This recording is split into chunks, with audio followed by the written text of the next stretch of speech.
What's up, you guys? Thank you so much for clicking on this video. As you can tell from the title, I'm actually going to be doing a pros and cons video of using Rover as a sitter, not as a customer, but as a sitter. And I will say there's a lot more pros and cons, but I'm sure I'm probably missing something.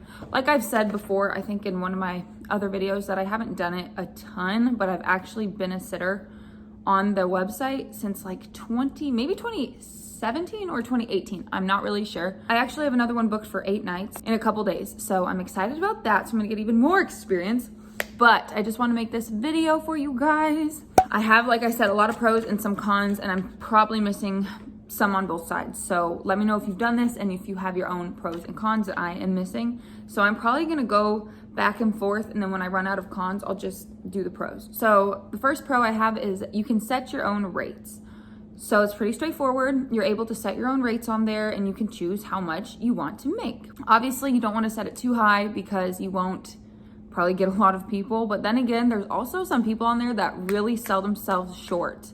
And it's just unbelievable to me that people will do overnight sitting in their own home for like $20. That's just crazy to me. I would not do that. That's really low. So I don't know, you need to be competitive, but don't sell yourself short because that's just ridiculous. To go along with that, a con is that they take 20% of your earnings. So say you're charging 20 bucks. Like I said, that's not good, but $20 for maybe like a walk. Okay, you're 20 bucks for a walk. I believe what, 20%, that is about, so that would be, I think, like $4 that they would take. So you'd only make about 16. So the higher your price is, obviously the more money will be taken from you because it's 20%. It's not a set pay, which sucks, but honestly, it's kind of comes with the business because you're using an app and you're not getting these clients on your own. If you didn't have this app, you probably wouldn't have gotten those clients, obviously, unless you're promoting through like Facebook or something, which you definitely should do. Something else I really love, because I'm so awkward when it comes to talking about money, like charging people. I hate that so much. So I'm so happy I don't really have to, because like I said, you can set your own prices and your prices are shown for those people. So you don't have to talk about money. If they try to get you to come down, you obviously wouldn't have to talk to them. I've never had that happen ever. People just reach out to you if they like you, if they like your prices, and that's kind of just how it works. And you don't have to talk about money, and the prices are just shown to them. So it's really nice. I have both of those written down as pros, but they're pretty much the same thing. Yeah, you just don't have to talk about prices, and they're shown to the people. So it makes it very easy. I will say that one of the cons is that you're paid 48 hours after you complete the job. So it's not immediately you actually get those funds, which it's not really that bad. I just put it on the con to have a con, honestly. But if you think about a normal job, you're getting paid what, every week, 2 weeks, a month sometimes, like YouTube. So you don't get your funds immediately. So 48 hours is not really that bad, honestly. Even doing DoorDash, unless you have that instant payout, you had to wait, it's every week. So it's not that big of a deal. It's just, I just wrote it on there to have something to write for the cons. The next thing is it's free to register to start doing Rover.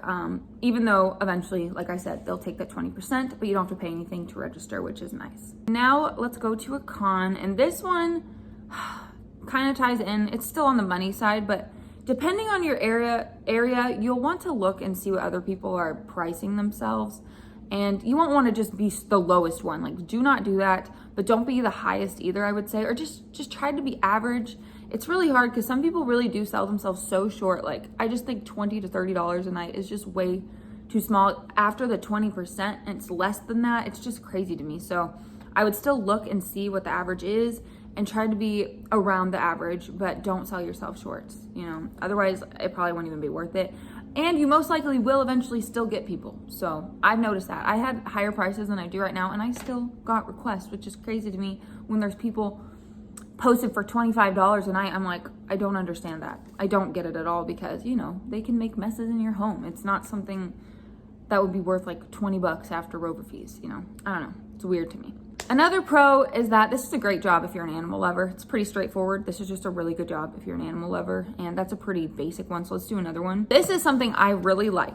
As you guys know, if you watch me a lot, I don't just do this. I was doing DoorDash, I do YouTube, I go live on YouNow and sometimes on YouTube, and I can still do that if I am dog sitting in my own home. Obviously, if I'm doing sitting in other people's homes, or if I'm going and doing walking or something, which I don't really do a lot of that. I haven't done that in a long time, but I have done that before.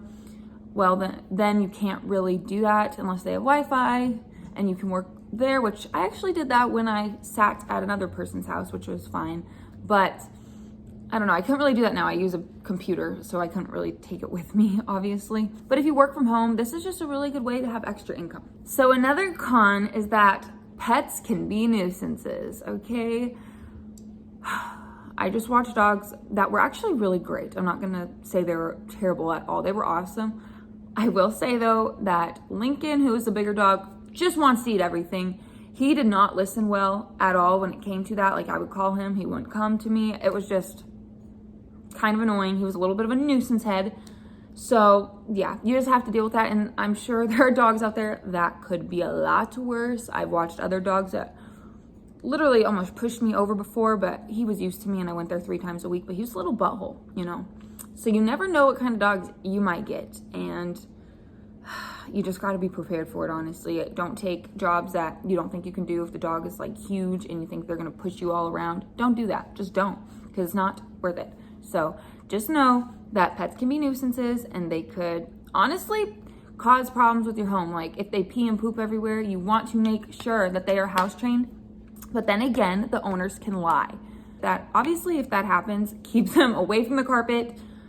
Never accept them again if they try to book with you again. That's how I would handle it. I'm just not going to be cleaning up pee and poop, and I've never had that happen in my home. So just be careful with that.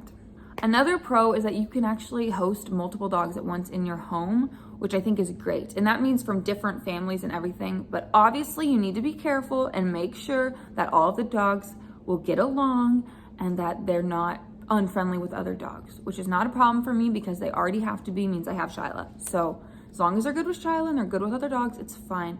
But you can really make a lot of money. If you're able to host like 4 or 5 dogs at once, which some people do, that'd be great. Another con, which I think is so stupid, is that we get background checks, which is not stupid. Like, the sitters get background checks. That's totally understandable. That would be scary if we didn't.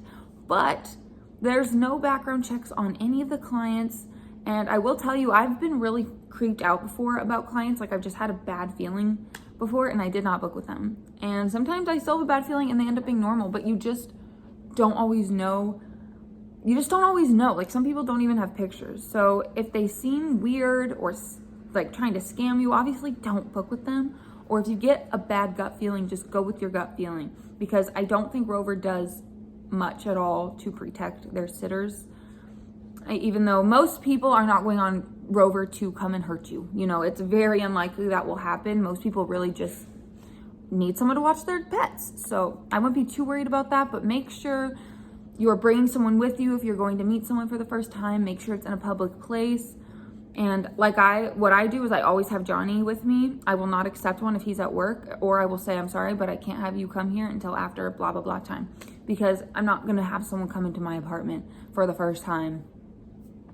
I'm a girl, you know what I mean? Like, I'm not going to do that. And I also will have my, I'll have a knife on me, and I also have a taser. So that's what I do if I ever felt anything weird, even with Johnny around me. That's just what I do. He'll have a knife on him too, just to be safe, okay? It's better to be safe than sorry. So until you know, like, that person's not a psycho or anything, or a killer, that's what you gotta do. Now I pretty much only have pros. I'm sure, like I said, there's more cons. I just can't think of any. So some pros are that it's really easy for clients that have already booked with you in the past to book with you again. I think they just can see your name right away, and they can just like rebook with you.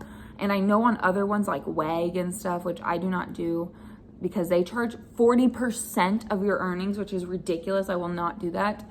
But they make it really hard for them to rebook with you. I don't even think they can unless they find you again. Don't quote me on that, but that's just what I know and what I've heard about WAG. So I don't do WAG. But that's what I like about Rovers. If people like you, they can just rebook with you and be repeat clients, and it would be easy. And another pro is that I think the communication is super easy. You get a notification through text if you want, and you get notifications through the app and when they message you, and they can call you, but it's not your real number that they get. So it's like a fake number, you know, and so you're able to communicate with them without them actually knowing your personal number, which I think is great. And it's vice versa. You don't get their number either. So I think that's great. You still can communicate with them, obviously, because it's still going to your phone. Just like with DoorDash, they don't get your real number. So it's really just like that. And now this one, I may need you guys to correct me on. I really don't know. And I don't know why I don't know this, but I've never heard anything about this. But I guess you don't need to be licensed depending on where you live. I am not licensed to do dog sitting, and I'm pretty sure it's not required here. And that's what I'm confused about. Like, I don't know, is it required some places for you to be licensed as a dog sitter? I obviously had to do stuff on Rover, and I had to answer questions and do this and that to get accepted. So I'm not sure about that one. So let me know if you guys know that one, because I really don't know. And I tried to figure it out, but I just don't know. And so I will say one other con, which is kind of a con, but kind of a pro if you're a sitter. So it's it's a con if you're not already a sitter, but they do not accept everyone. Like they do not accept every single person that applies, which for people that are already sitters is a pro, because you won't have so many sitters near you and so many competitors, you know.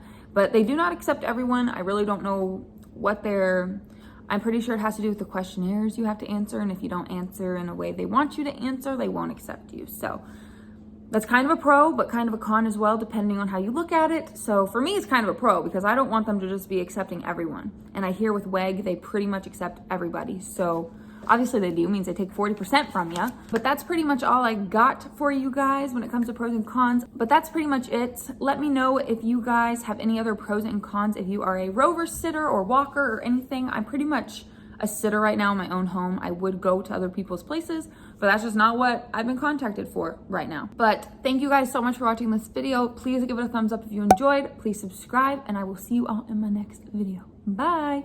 Wait another day to clear my thoughts, so jump into a love that won't be forgotten forever.